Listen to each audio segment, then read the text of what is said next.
ये देखें आगे फिर चिड़िया क्या कहती है। चिड़िया कहती है वह सोना क्या चीज़ होती है।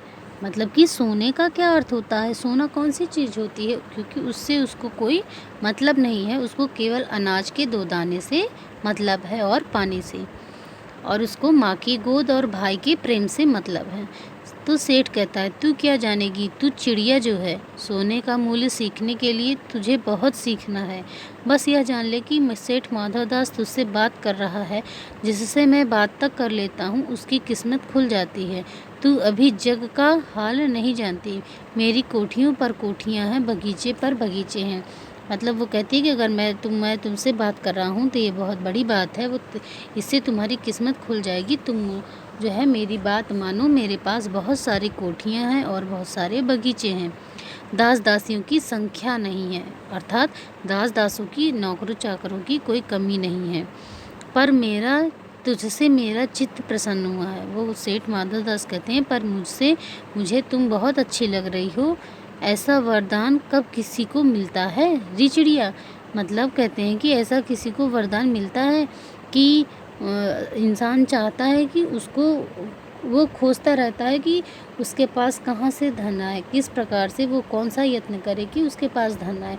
और वो चिड़िया की किस्मत इतनी अच्छी है, ये वरदान के रूप में ही है कि सेठ माधव दास उसको पसंद करते हैं और उसको अपने पास रखना चाहते हैं, सारी सुख सुविधाएं देना चाहते हैं।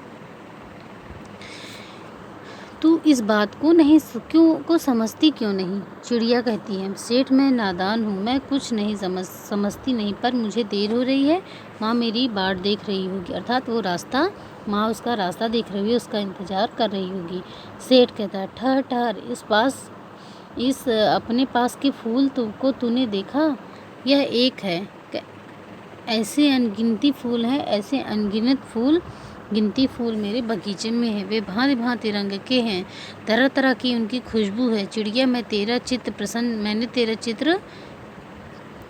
तैने मेरा चित्त प्रसन्न किया है, अर्थात तुमने मेरे मन को प्रसन्न कर दिया है, और वे सब फूल तेरे लिए खिला करेंगे। अर्थात वो सारी डाल उसकी होगी, वो चाहे जितना वहाँ पर खेले कूदे फुदके। वो सेठ माधव दास उसको लालच देते हैं कि तुम यहीं पर रुक जाओ, ये सारी जितने भी फूल हैं बगीचे में, पेड़ हैं, वो सारे तुम्हारे हैं।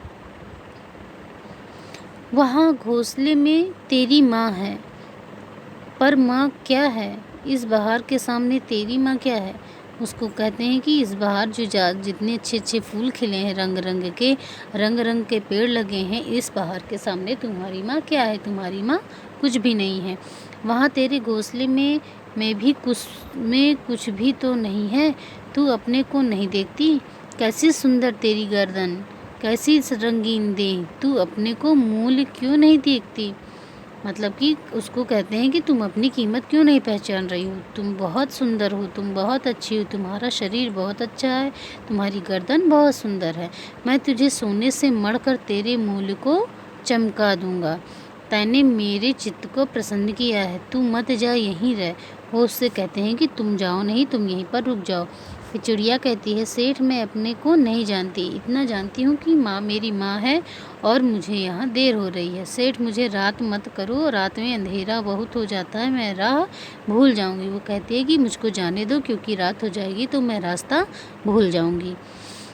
सेठ ने कहा अच्छा चिड़िया जाती हो तो जाओ, पर इस बगीचे को अपना ही समझो, तुम बड़ी सुंदर हो। यह कहने के साथ ही सेठ ने एक बटन दबा दिया। उसके दबने से दूर कोठी के अंदर आवाज़ हुई, जिसे सुनकर एक दास झटपट बाहर आया। यह सब क्षण भर में हो गया। चिड़िया कुछ भी नहीं समझी, क्योंकि वो चिड़िया माधव दास से बात कर रही थी, इसलिए उसकी समझ में नहीं आया कि कब इसने बटन दबाया और कब वह नौकर भाग करके उसके पास आया। सेठ कहते रहे तुम अभी माँ के पास जाओ, माँ बाट देखती होगी, पर कल आओगी ना, कल आना, परसों आना, रोज आना। यह कहते कहते दास को सेठ ने इशारा कर दिया। वह चिड़िया को पकड़ने के जतन में चला। मतलब कि जब माधव दास ने बटन दबाकर महल से एक नौकर को बुलाया तो उसको कहा कि चिड़िया को अपनी बातों में उलझाए रखा और उस नौकर से कहा कि तुम इसको पकड़ने की कोशिश करो। सेठ कहते रहे, सच में तुम बड़ी सुंदर लगती हो। तुम्हारे भाई बहन हैं? कितने भाई बहन हैं? चिड़िया कहती है, 2 बहन 1 भाई। पर मुझे देर हो रही है। हाँ हाँ, जाना जाना, अभी तो उजेला है। 2 बहन 1 भाई है, बड़ी अच्छी बात है। पर चिड़िया के मन के भीतर जाने क्यों चैन नहीं था। वह चौकन्नी हो चारों ओर देखती थी। उसने कहा, सेठ मुझे देर हो रही है।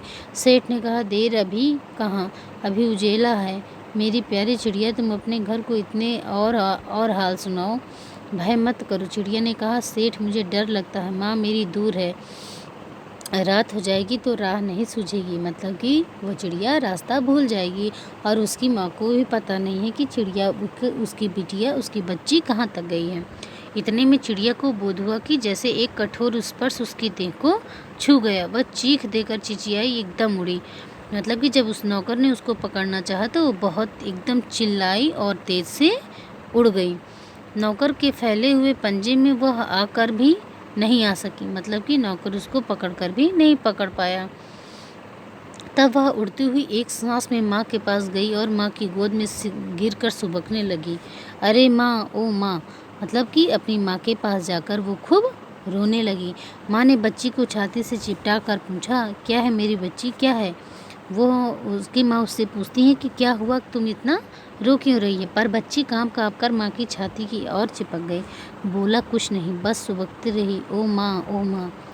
बड़ी देर में उसे ढांढस बंधा और तब वह पलक मीच उस छाती में ही चिपक कर सो गई और जैसे अब पलक न खुलेगी।